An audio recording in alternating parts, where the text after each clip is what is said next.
Boa noite. Temos então hoje a última, a 11ª sessão deste curso, pequeno, acerca do Pietro Baldi. Tenho pena de não ter tido mais gente, acho que era um curso que justificava. Talvez o venha a complementar com algum seminário ou alguma coisa assim, porque houve temas que poderiam ter sido mais desenvolvidos. E eu próprio, ao voltar a expor aquilo de que já não falava assim mais de forma mais seguida há muitos bons anos, voltei a apreciar o valor da obra que ele deixou e, portanto, talvez venha a fazer mais alguma coisa.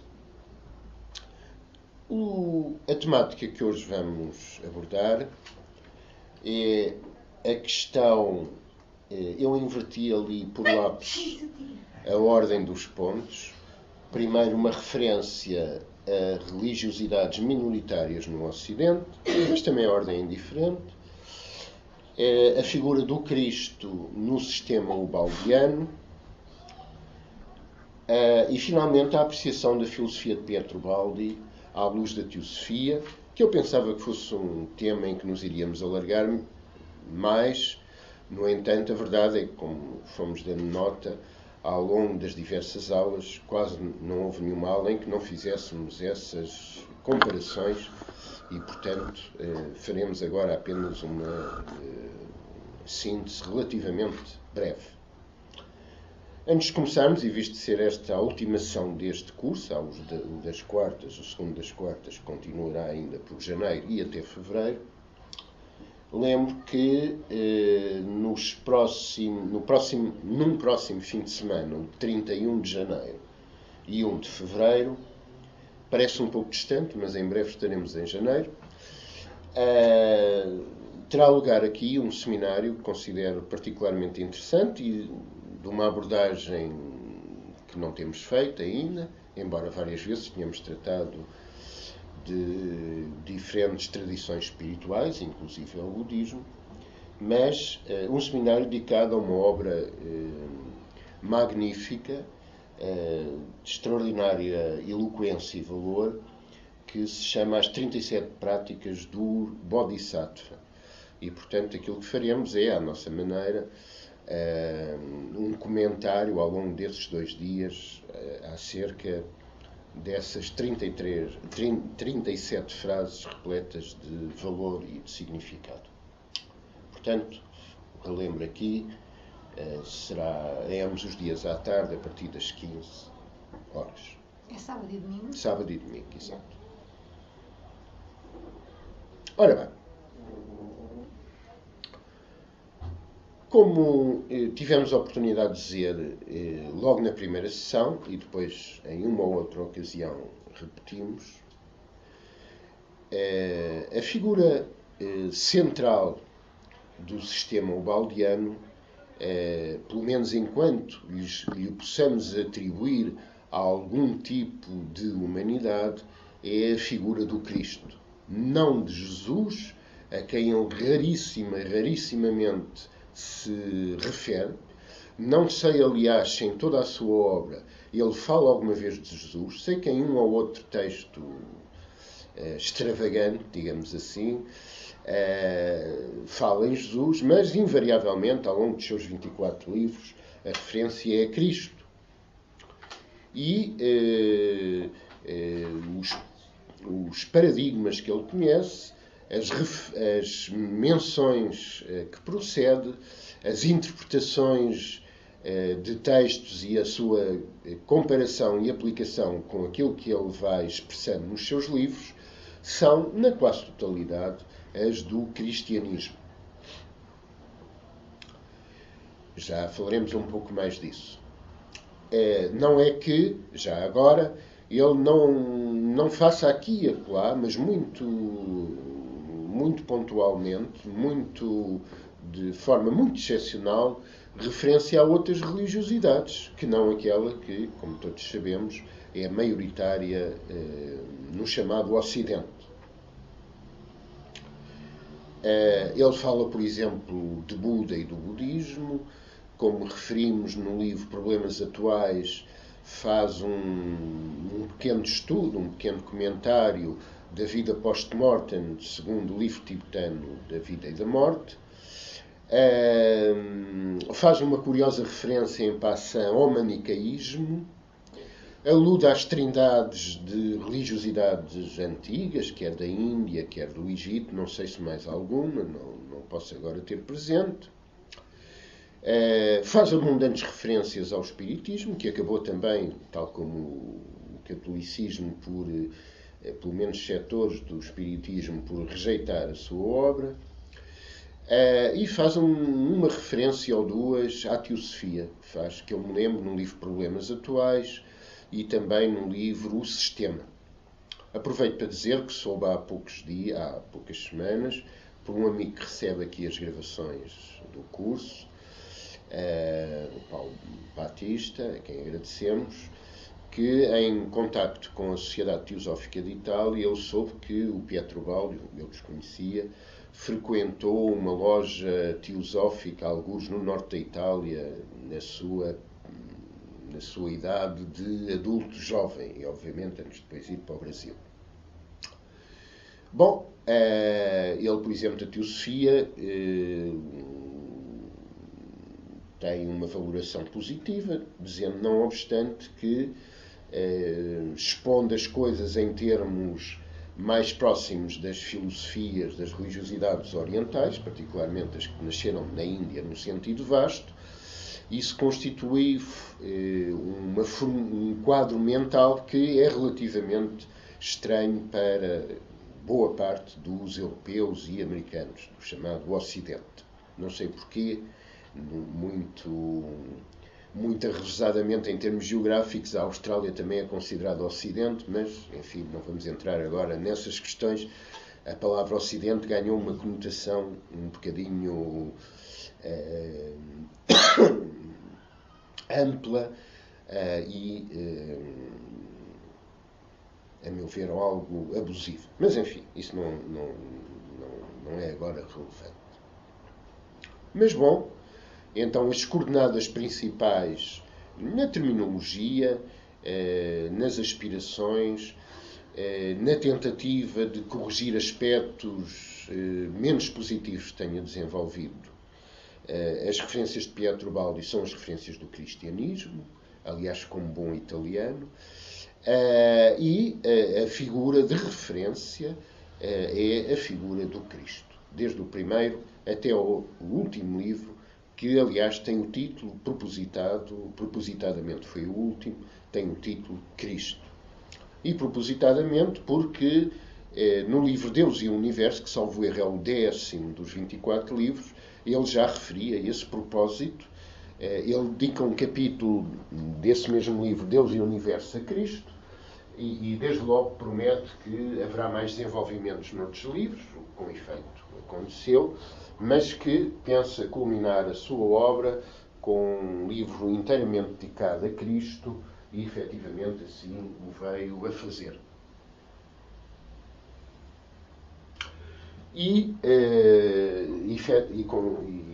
realmente há uma evolução no seu pensamento acerca da figura de Cristo, como aliás é uma obra dinâmica, é uma obra que se foi sempre agregando novos elementos, aplicando a novos aspectos e, enfim, eu quando conheci a sua obra já ele tinha desencarnado, aliás tinha 11 anos quando ele desencarnou, portanto, enfim, mas quem pôde acompanhar o desenvolvimento da sua obra pode ter certamente verificado com especial interesse essa sucessiva evolução, digamos assim, ao longo dos seus 24 livros. A caracterização que ele faz de Cristo é como, expressão mais ou menos literal, como o perfeito espírito de amor.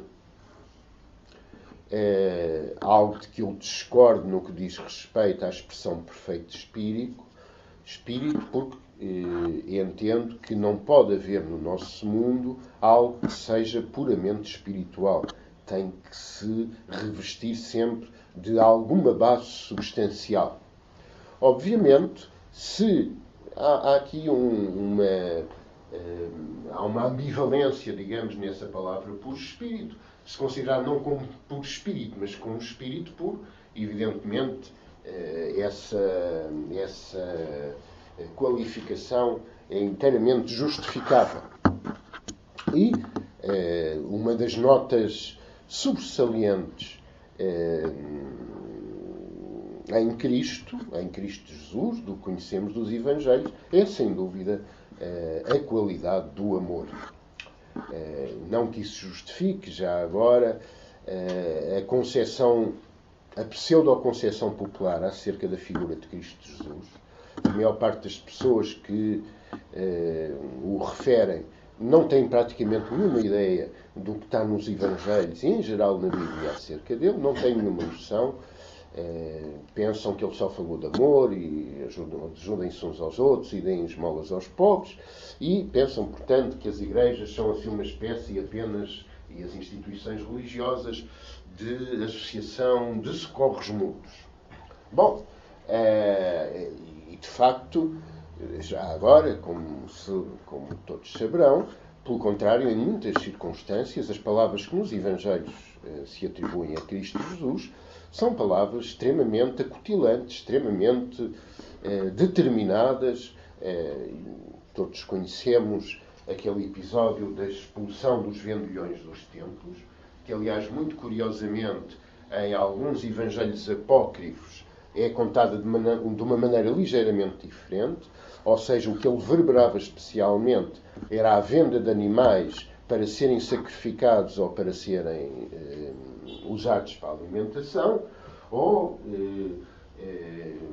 quando ele fala nos sepulcros caiados de branco por fora, ou naquelas palavras terríveis sobre Jerusalém, não é? Tu que apedrejas os profetas, etc. Quisera ele tantas vezes juntar-te como uma galinha junta os seus pintainhos, e tu não os juntaste, etc, etc. Bom, mas talvez mais interessante seja a maneira como ele, noutros livros, e particularmente no seu último livro, caracteriza a figura de Cristo. Falam de um modo muito desassombrado. Ele diz o seguinte, desde logo: a ideia de Cristo como redentor dos nossos pecados é uma ideia que não se pode sustentar nos termos em que foi compreendida durante muito tempo. Em primeiro lugar, afirma ele, porque isso seria uma injustiça e uma desproporção. Por muito grande e respeitável tenha sido o seu sofrimento no tipo de morte que padeceu, evidentemente, isso, aumentada pela sua especial sensibilidade, é difícil considerar, até porque houve tantas mortes, infelizmente, de modo violento, que isso seja suficiente para compensar o peso dos pecados do mundo.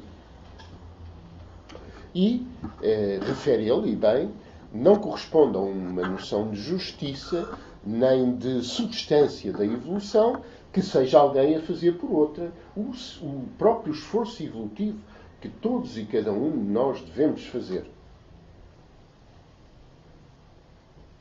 E diz ele, bem, e hoje em dia, isto já no tempo dele, no começo da década de 70, ele morreu em 72, salvo erro, num dia que não se repete muitas vezes, 29 de fevereiro de 1972.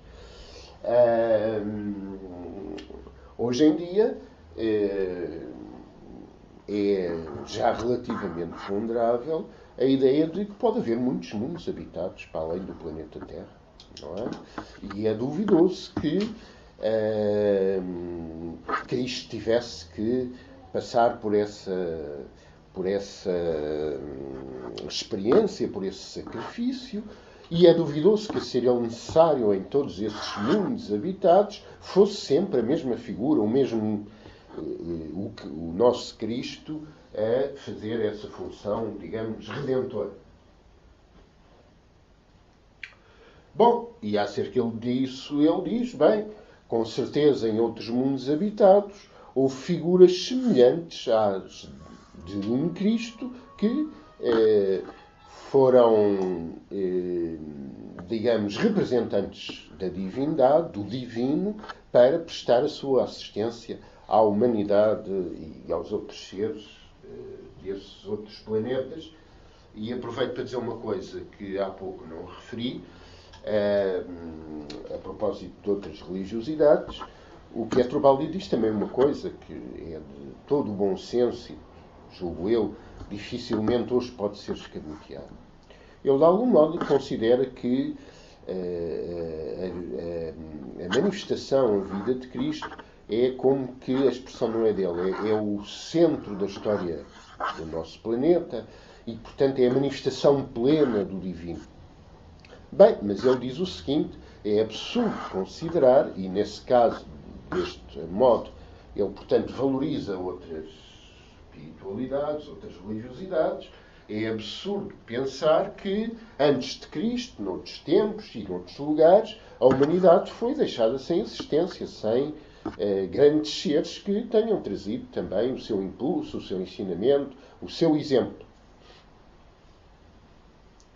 Por muito que se diga, sei lá, o cristianismo é uma religião muito antiga e há 2000 anos parece há muito tempo, mas 2000 anos na história da humanidade é pouquíssimo, como sabemos. Bem, e portanto, ele refere o Cristo como a referência de espiritualidade por excelência, mas no nosso planeta Terra e tendo tido os seus antecedentes. Mas ele diz também o seguinte: Cristo, como nós, também teve a sua queda. Ele também era um cidadão do sistema, que também se afastou do centro nuclear do sistema, como nós, decaiu e evoluiu para mundos semelhantes ao nosso, ou para o nosso mundo, mas, antes de nós, concretizou o seu regresso. Ou seja, ele precede-nos no caminho e, portanto, a sua manifestação, a consumação da sua manifestação, representa o exemplo magnífico de alguém que se reintegrou no sistema. E, portanto, ele realizou em si, e afirma o Baldi, exemplifica para nós o percurso completo. Ou seja, sistema, antissistema, regresso ao sistema.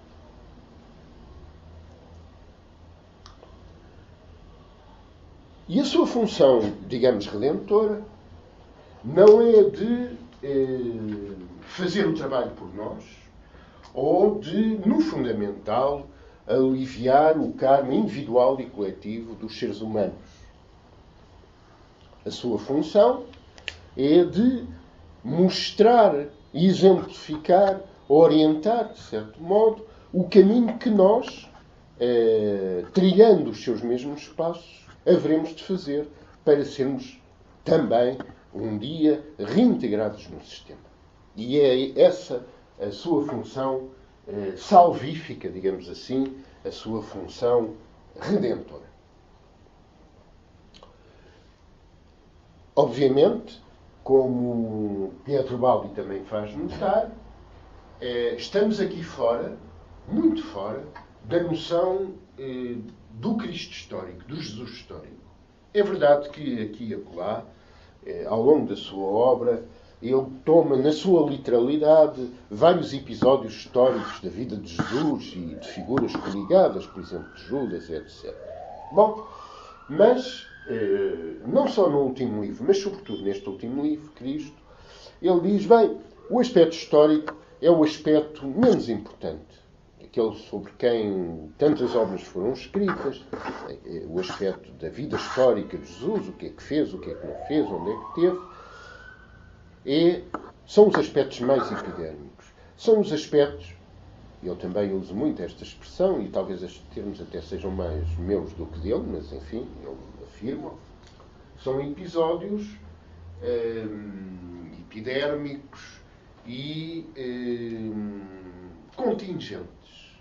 Não é importante se ele nasceu, eu ia dizer em Jerusalém, mas em Jerusalém nunca se pôs tal hipótese, se nasceu em Belém ou noutro sítio qualquer, se os pais viviam e ele próprio vivia em Nazaré, ou se, como é possível, Nazaré nem sequer existisse no tempo, e toda a questão de Nazaré era de ser um nazareno, se viveu 33 anos, como diz a tradição, ou como falava, por exemplo, do Santo Ireneu, se viveu quase 80, etc, etc.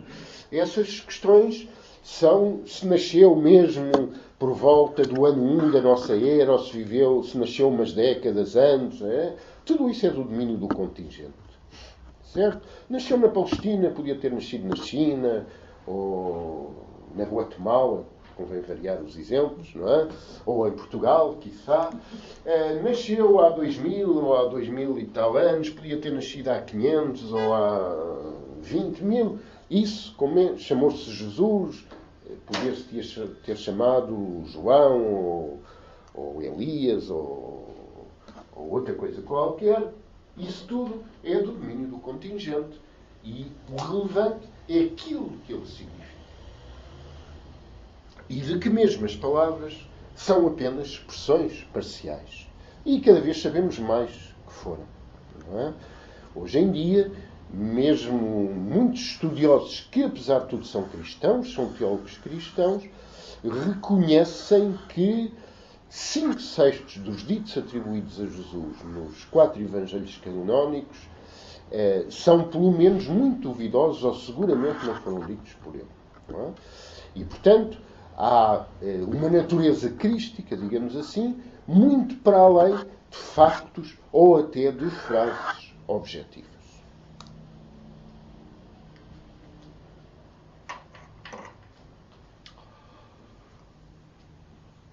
Ora bem, e reparem, já agora para terminar, por isso, ao contrário até do que hoje é uma certa tendência, hoje há esta tendência em alguns estudos, por exemplo, sobre a vida de Jesus, sobre as escrituras, quer neotestamentárias, quer veterotestamentárias, que dizem, bem, vamos desmistificar aqui a vida de Jesus, vamos vê-lo objetivamente, e portanto não vamos falar do Cristo, que isto é uma construção teológica, vamos falar do indivíduo histórico, do homem, até do homem na sua nudez, como pecador, como indivíduo, nasceu na época e tal, do homem Jesus, e vamos tirar aqui a construção teológica Cristo, qualificativo, não é? A versão baldiana, como já referi, é inteiramente outra. E deve-se coligar a esta questão da relativa pouca importância da questão histórica relativamente ao significado mais interno, com o facto de ele nunca falar em Jesus, Jesus o homem, e falar sim no Cristo que estava, que se manifestava, que expressava, que era em Jesus e que, conforme as próprias palavras do Novo Testamento, particularmente nas epístolas de Paulo, está em todos nós, embora haja a luta entre a nossa natureza humana e a nossa natureza crística. À medida que a nossa natureza humana vai fenecendo, então mais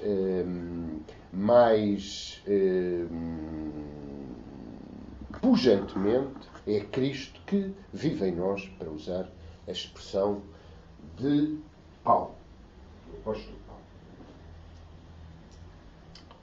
Ora bem, e dito isto, passemos a alguma pergunta que queiram fazer. E dito isto, e evidentemente, vamos lá ver, já agora vou fazer aqui uma pequena reflexão. Isto aplica-se também relativamente, por exemplo, à questão da ressurreição, que durante muitos séculos foi considerada como uma questão literal. Não é? Jesus realmente ressurgiu com o seu corpo físico, ressurgiu dos mortos. E voltou a viver fisicamente com o seu corpo físico. Isto, do ponto de vista dos próprios textos canónicos, é extremamente complexo. Já escrevi sobre isso. É complexo porque até nos Evangelhos já se tenta dar uma justificação para o injustificável, não é? Os judeus fizeram supor, puseram a circular que o corpo de Jesus não aparecia porque os cristãos, os seus seguidores, os seguidores de Jesus, o tinham roubado, portanto. E depois, como já disse, toda a história da suposta ressurreição física é completamente, enfim, é muitíssimo inverosímil, não é? Primeiro porque um facto tão importante é contado de modos diferentes em cada um dos 4 evangelhos e de modo ainda diferente, finalmente, pelo São Paulo, que aliás a conta de 2 maneiras diferentes nas suas epístolas, mas também porque a maneira como é descrito nunca poderia ter acontecido sem que isso deixasse marca na história, não é? Já falei disto, não é? Ele morreu, rasgou-se a cortina do templo, andou pela cidade, mostrou-se a muitos, uns santos, que não sabe bem quais eram, saíram dos sepulcros e andaram pela cidade, mostrando de Jerusalém, mostrando-se a muitos. É evidente que isso tinha que deixar um rebuliço, uma marca verdadeiramente colossal, e nenhum documento da época faz referência a isso, portanto, obviamente, isso está fora de questão. Bom, e hoje, portanto, a questão da ressurreição, mesmo entre muitos teólogos, é interpretada de outra forma, não é? Como aparições, como aquela que se deu a Paulo, não é? Segundo a tradição, como visões ou como sonhos, mas como um acontecimento, isto depois poderíamos desenvolver mais, mas seria extravasar deste âmbito, um acontecimento cuja realidade não foi física no sentido de aparecer o corpo objetivo, físico, denso, material de Jesus. Bom, cabe-nos agora então, segunda parte desta última sessão, segunda parte e final, fazermos uma apreciação do sistema ubaldiano e especialmente à luz da teosofia. A nossa apreciação, e fazemos-lo também em larga medida como estudante, digamos, de teosofia no sentido amplo, é uma apreciação muitíssimo positiva. E é um caso ímpar de um sistema moderno, relativamente contemporâneo, que, por outras vias, com uma apresentação e sistematização muito diferente, com uma terminologia, em muitos casos, distinta e até oposta em alguns aspectos, chegou basicamente a todos os tipos, ou a grande parte dos tipos essenciais de conclusões, de afirmações que são feitas na teosofia. É assim, do ponto de vista macrocósmico, no modo como os universos vêm à existência, sendo, digamos, mais amplo o sistema teosófico. A cosmogonia teosófica é de uma amplitude incomparável com qualquer outra, mas, em contrapartida, referindo elementos, na grande síntese, da ciência contemporânea, moderna, introduzindo os elementos químicos, etc., introduzindo-os de modo muito definido, digamos,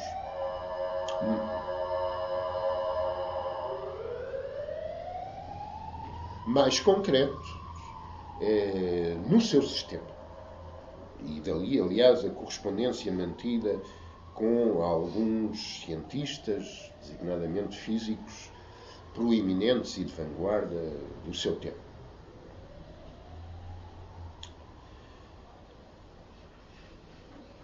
No que diz respeito às questões da constituição integral do ser humano, dos seus vários níveis de existência, dos seus vários níveis de consciência, A terminologia é sem dúvida diferente.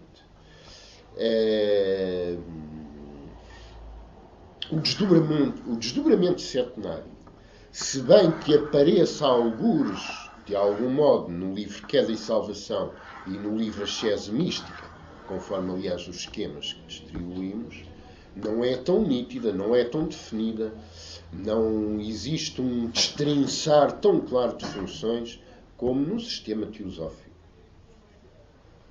Mas, em contrapartida, diremos, o modo como ele trata as questões do consciente, do subconsciente e do supraconsciente, se bem que também existe na teosofia, está posta com uma clareza e, a meu ver, com um alcance muito excelente, se posso usar tal expressão, no sistema do Ubaldi. Tal como as palavras que ele diz acerca da intuição e que, a meu ver, são uma caracterização rarissimamente cristalina. Se me permite fazer afirmação tão ousada, ainda que o Pietro Baldi não tivesse escrito mais nada, aquilo que ele escreve acerca da intuição no livro A Grande Síntese e no livro Ascese Mística, só por si teria tido valor suficiente para se justificar. Embora ele não entre como a antropogênese esotérica nas questões da longa evolução do ser humano, do modo como isso processou, dos paradigmas a que obedeceu, tem várias aproximações, desde logo quando questiona o evolucionismo darwinista, considerando-o incompleto por ver apenas a evolução da forma e não tanto a evolução da consciência e da vida interior. O que, em termos genéricos, é basicamente afim com a teosofia, que depois dá uma gama diferente de pormenores. As palavras que ele diz acerca do embate com o mundo, lembram-se da aula, ou das duas aulas, da aula e meia, que falámos acerca disso. Há pessoas que não gostam tanto, acham que têm algo de carpideira, enfim, não sei, mas para mim são extremamente impactantes. E são um testemunho que dificilmente tem par. E um testemunho muito vívido de alguém que, sendo hipersensível, sendo um verdadeiro místico, mas um místico inteligente, um místico com grande acuidade, quer filosófica, quer científica e racional, portanto, em geral, viveu em si mesmo, de modo muito agudo, esse contraste entre a sua natureza, uma natureza evoluída, uma natureza subtil, uma natureza hipersensível, uma natureza que não se conforma com os tristes postulados do mundo e que ousou viver, ser, trabalhar de um modo completamente diferente. E penso que as palavras que acerca disso são escritas na Grande Síntese, no Sistema, na Queda e Salvação, na Evolução e Evangelho e mais um ou outro livro, são palavras de uma eloquência extraordinária. Bem assim, penso que ele tratou muitíssimo bem, revelando aspectos que não aparecem muito em livros teosóficos, a questão da arte e particularmente da música, aquela questão da volumetria e da profundidade correlacionada com a quarta dimensão que ele refere, mesmo quase a terminar o seu livro Grande Síntese, são muito valorosas e muito raras. É claro que o sistema teosófico tem, a meu ver, a vantagem de ser do mais amplo universalismo. Ou seja, o Pietro Baldi tem em conta as referências e faz considerações muito valiosas acerca do cristianismo. No caso da teosofia, podemos encontrar isso acerca de praticamente todas as grandes religiosidades e tradições espirituais do mundo. É claro que no limite, e se nos cingirmos à filosofia apresentada por Helena Blavatsky e pelos que viveram no seu tempo, poder-se-ia dizer o pendor na teosofia é predominantemente orientalista. Os principais fundadores da sociedade teosófica consideraram-se como budistas, em parte também para ajudar uma religiosidade que na altura estava a ser oprimida, mesmo no Oriente. Grande parte dos termos que usam são em sânscrito e termos comuns, sobretudo no Sanatana Dharma, no hinduísmo. E alguns dos próprios mestres de Helena Blavatsky consideraram que mesmo o budismo esotérico, aliás, exotérico com X, é uma religiosidade mais segura do que outras. E, bom, há uma ampla referência ao Buda, a Shankara, Kapila, etc., às grandes, aos Tirthankaras, embora menos, às grandes referências de espiritualidade que surgiram na Índia num sentido amplo.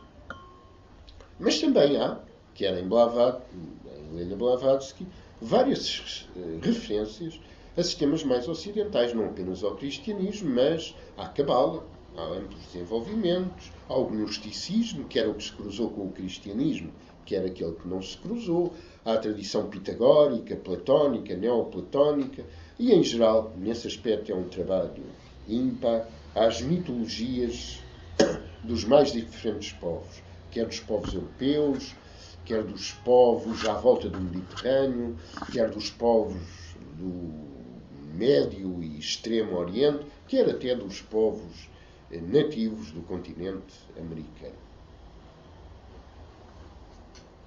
Dito isto, sem dúvida posso subscrever até certo ponto a questão referida por Ubaldi, que para um grande número de pessoas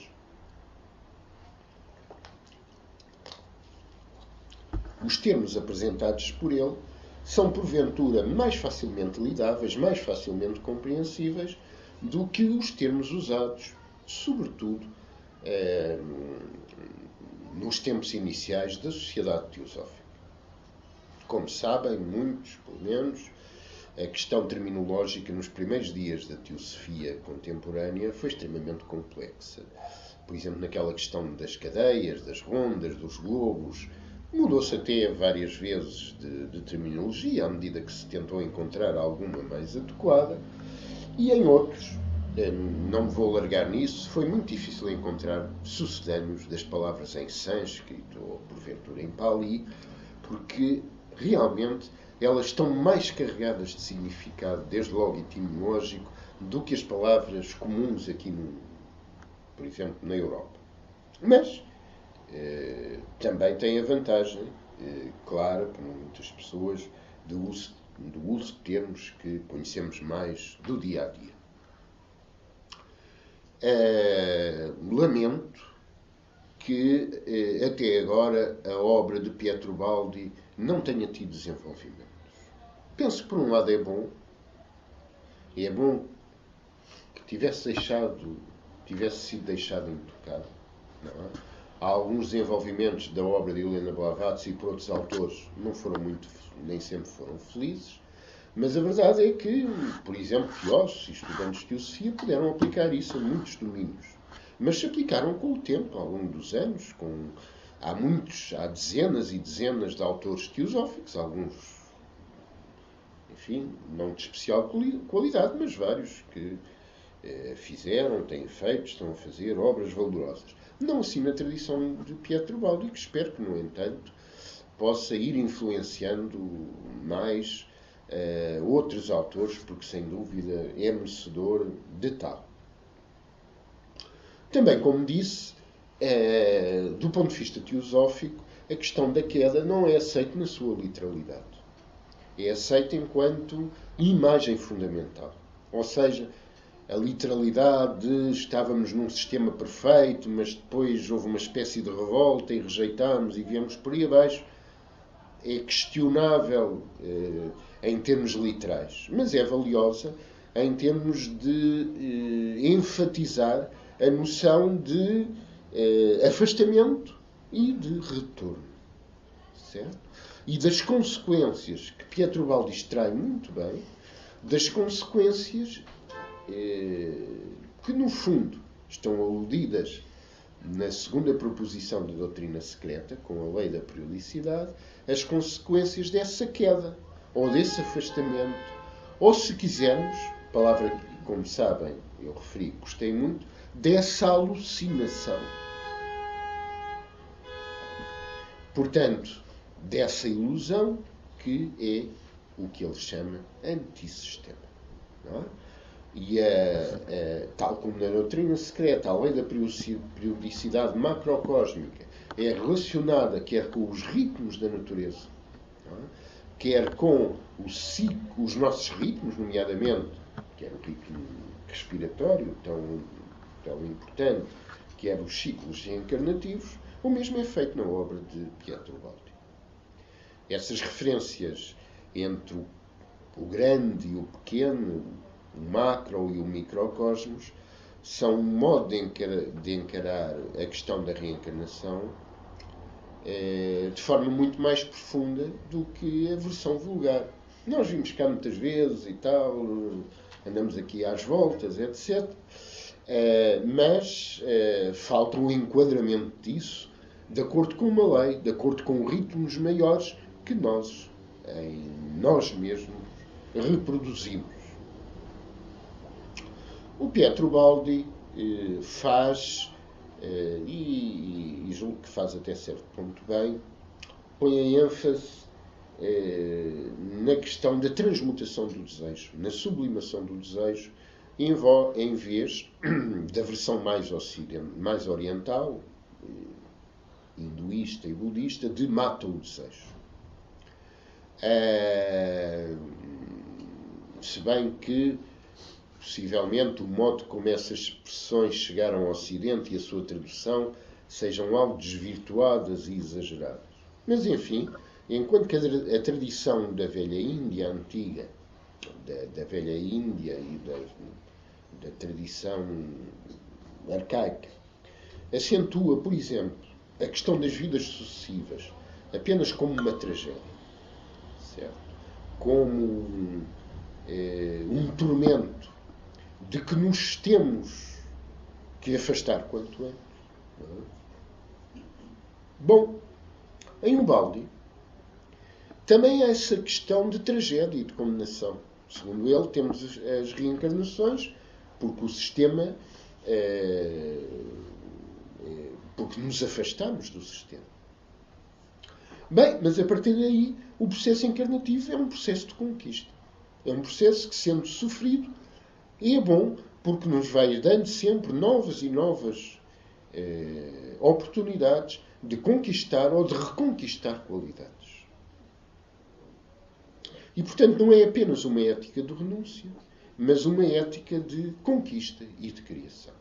Neste aspecto, é idêntico com a teosofia. A teosofia, em comparação com as filosofias religiosas e tradições espirituais pelas quais a Helena Blavatsky tinha tanto apreço e que já referi, no entanto, também põe as coisas desses termos. O samsara não é apenas uma condenação, é uma expressão vivente que leva não só à aquisição da autoconsciência, como depois à aquisição consciente, até à imersão também autoconsciente no todo das sucessivas qualidades, virtudes e modos de consciência cada vez mais unificadores.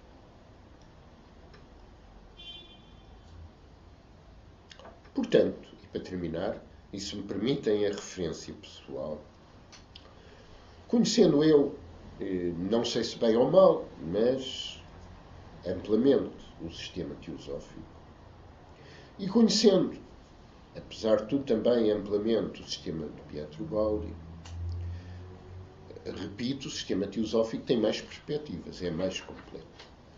Mas, por isso mesmo, também por conhecer o sistema teosófico, não apenas no que é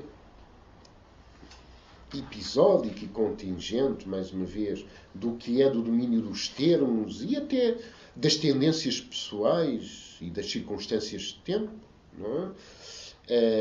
O sistema ubaldiano tem uma aproximação e muitas vezes uma sintonia até total, tem uma aproximação muito grande e é outra maneira, em grande medida, outra maneira de o apresentar que considero extremamente valiosa. A figura de Pietro Baldi é muitíssimo simpática, é-me extremamente afim em muitos aspectos. Num certo sentido, é menos estranha, se posso usar assim, do que a figura fascinante e indomável, quase selvagem, da Helena Blavatsky. Helena Blavatsky era uma espécie de titã, era algo que não se podia conter dentro de nada, não é? Aliás, já contei aquele episódio, aquela frase do Coronel Olcott, nos seus 6 volumes das Folhas de um Velho Diário, em que ele diz que às vezes a Helena Blavatsky, em relação a ele, fazia considerações que ele, por autoestima, se dispensava a reproduzir ali. Portanto, imaginemos a maneira como ela não o qualificaria. Não é? Isto comparado com expressões depois de uma ternura infantil. Não é? Aliás, ele até conta, quando ela tocava piano, que as suas músicas eram assim, começavam trovejantes e tal, e depois de repente saíam acordes e harmonias do... Isso é que ele diz. Bom, Pietro Baldi é, em geral, uma figura, digamos, mais doce, posso usar assim, mas apesar de tudo mais normal, não obstante ele, por outro lado, ser, para usar os seus termos, claramente um supranormal. Não é? E a maneira como ele apresenta essa região de supraconsciente e de supranormalidade é, para mim, um exemplo notável e extremamente valioso. Portanto, se me perguntarem, mesmo para um estudante de teosofia, a obra do Baldi é valiosa e oferece perspectivas, ângulos de visão diferentes, mas complementares, a minha resposta é indubitavelmente que sim.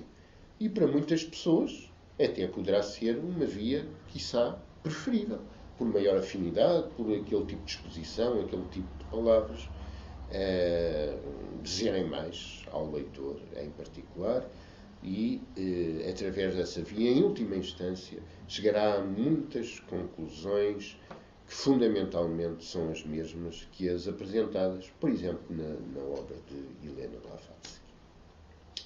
Proponho ouvirmos uma música para terminar, se eu acertar aqui com esta giga-joga que não está a funcionar muito bem, e depois, antes de irmos embora, estarei à disposição para qualquer coisa que queiram dizer ou perguntar. As coisas para já não estão a correr muito bem, enfim, vamos cá ver se conseguimos, CD. Não, já está a melhorar. E já voltou a piorar. Isto, primeiro diz que tem disco, mas depois diz que não tem, por qualquer motivo. Que está a escapar.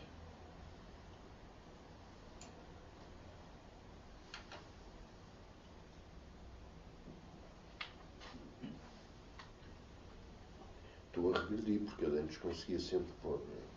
Ou então eu parei. Mas esse o problema não é do Zé Manel. Não, é do aparelho. É que isto, olha, peço desculpa, porque isto é a 16ª faixa, e quando chega ao terceiro diz que não tem disco. Eu vou tentar aqui fazer ao contrário. Começar pelo fim. Começar pelo fim. Mas olha, lamento, parece que não vamos ter. Fazer uma última tentativa.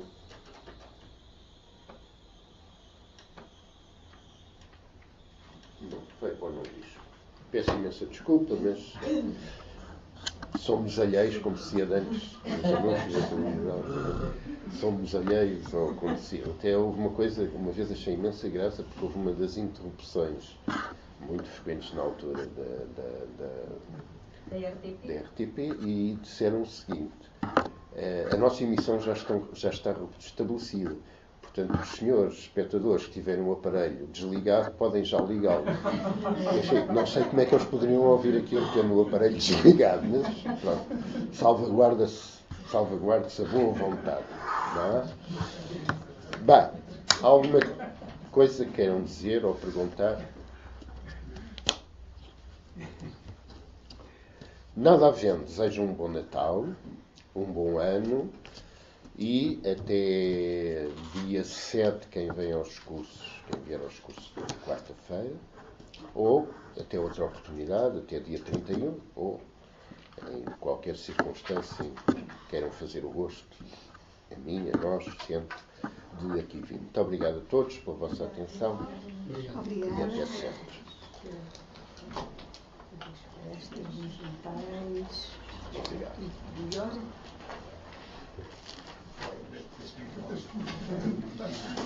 Vai desligar e desligar.